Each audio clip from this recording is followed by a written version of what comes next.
Halo teman-teman, kalian tahu nggak sih kalau di Jember itu ada dua budaya yang hidup berdampingan? Apa saja itu? Tentu saja Jawa dan Madura. Walaupun mereka memiliki perbedaan bahasa, adat, dan kebiasaan, mereka berhasil hidup rukun dan saling melengkapi. Kira-kira bagaimana sih mereka bisa melakukan itu? Mereka bisa kompak dan meskipun budaya mereka itu berbeda. Yuk kita bahas bareng-bareng. Seperti biasa, sebelum kita jauh ke pembahasan, mari kita perkenalan dulu. Budaya Jawa yang dikenal dengan kesopanannya, orang Jawa biasanya bicara dengan nada lembut dan penuh kehati-hatian. Di sisi lain, orang Madura punya karakter yang lebih tegas dan berani. Keduanya beda, tapi justru saling melengkapi. Di pasar tradisional Jember misalnya, kita bisa lihat interaksi yang seru antara penjual dan pembeli.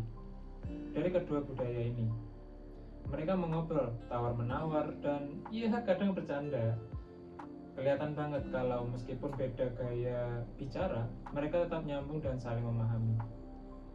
Nah, salah satu contoh nyata toleransi yang bisa kita lihat di acara pernikahan.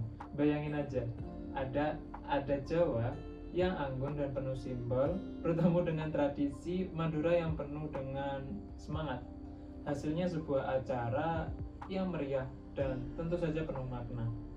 Nggak cuma itu, di sekolah-sekolah, anak-anak dari dua budaya ini mereka juga belajar bareng tentu. Ada yang nari tarian Jawa, ada yang main musik-musikan sorenan dari Madura, dan nggak ada tuh yang merasa budaya mereka itu lebih baik dari yang lainnya. Tentu semuanya saling menghargai. Tapi ya nggak dipungkiri lagi sih, kalau kadang-kadang juga ada gesekan kecil. Misalnya ada salah paham gara-gara beda cara bicara, nada, atau adat yang nggak mereka mengerti di satu sama lain.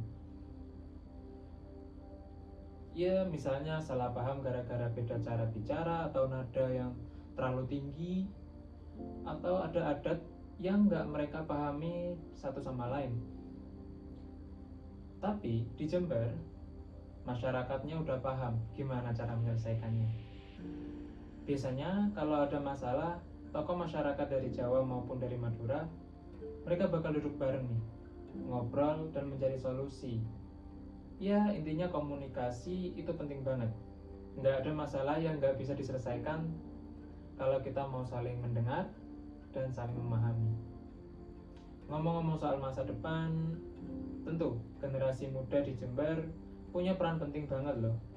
Mereka adalah penjaga kedamaian lewat festival budaya, acara sekolah, atau bahkan konten di media sosial. Bayangin aja kalau anak-anak muda terus menjaga kedamaian ini. Masa depan Jember pasti lebih damai dan penuh warna. So, buat kalian yang masih muda, ayo jadi bagian dari agen toleransi ini. Dari pembahasan singkat tadi, bisa kita lihat kalau perbedaan itu bukan sesuatu yang harus kita takuti, melainkan harus dihargai dan dihormati. Toleransi itu dimulai dari hal-hal yang kecil, seperti saling menghargai saat ngobrol, memahami perbedaan kebiasaan, atau bekerja sama meskipun punya latar belakang yang berbeda. Jember udah kasih kita contoh tentang bagaimana dua budaya bisa saling hidup berdampingan.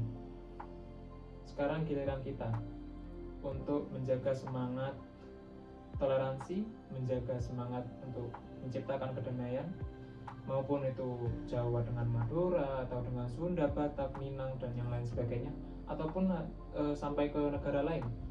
Kita tetap harus saling mengerti dan saling menghargai. Toleransi adalah nomor satu. Baik, mungkin itu saja dari saya. Kurang lebihnya mohon maaf. Salam budaya.